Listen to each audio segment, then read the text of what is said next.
NTV time, जनता की बात जनता के साथ। बीतिया नगर निगम क्षेत्र अंतर्गत वार्ड क्रमांक 45 स्थित शेखावाना कबीरपंथी मठ जो एक समय अपने शोहरत और सेवा के लिए प्रसिद्ध था, लेकिन समय बीतने के साथ मठ का दिशा और दशा बिगड़ता चला गया।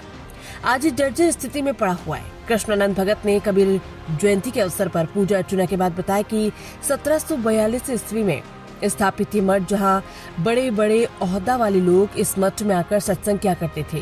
बाहरी तथा स्थानीय लोगों से ये गुलजार रहता था।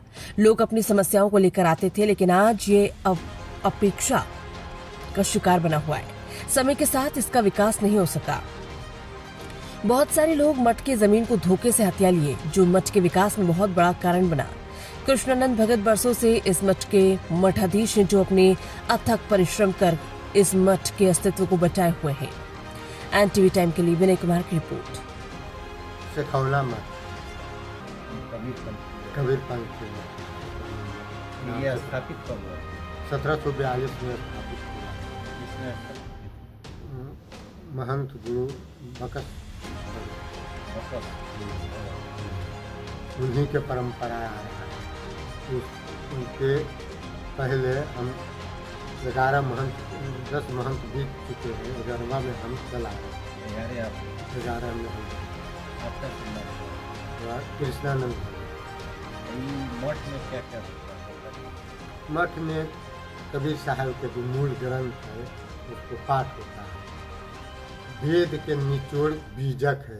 दुनिया में कहीं भी बीजक नाम नहीं सुने होंगे। कबीर साहब का देन है कि जो बीजक नाम अपना आध्यात्मिक ज्ञान से नाम रखे हैं। तो बीजक माने होता क्या? बीजक वेद के निचोड़ है। उसमें जाति भाव, भेद भाव, छुआछूत किसी प्रकार के नहीं है। अच्छा, बहुत से लोग कहते हैं कि कबीर मुस्लिम थे, बहुत से लोग कहते हैं हिंदू थे। आखिर ये क्या मने इसमें? कबीर साहब हिंदू थे न मुस्लिम थे। ये काशी कबीर चौरा नाम के स्थान में पैदा हुए। एक विधवा ब्राह्मणी स्त्री के कबीर संप्रदाय के अनुसार कहना है कि एक विधवा स्त्री से पैदा हुए थे। नीरू नीमा नाम करके पत्नी या पति जा रहा था, तो कबीर साहब को उस अज्ञात एक पोखरा में देखा, तो उसको उठा लिया। उसको कोई संतान नीरू नीमा के नहीं, वही जा करके अपना पोसा पाला। आगे चलकर वही कबीर साहब के नाम से विख्यात हुआ। इनका भाषा जो साधु करी था, इनका भाषा ये भोजपुरी भी है और मिला जुला हुआ भाषा है, लेकिन मुख्य भाषा भोजपुरी है, क्योंकि भोजपुरी वाराणसी और ये सब यूपी के अगल बगल में पड़ता है। तो ज़्यादा भोजपुरी में भी अपना भजन गाए हैं, उपदेश दिए हैं, बताए हैं। बीजक बतावे बीत को, जो सब दिखता हो सब बतावे जीव को, जीवे जीवना को।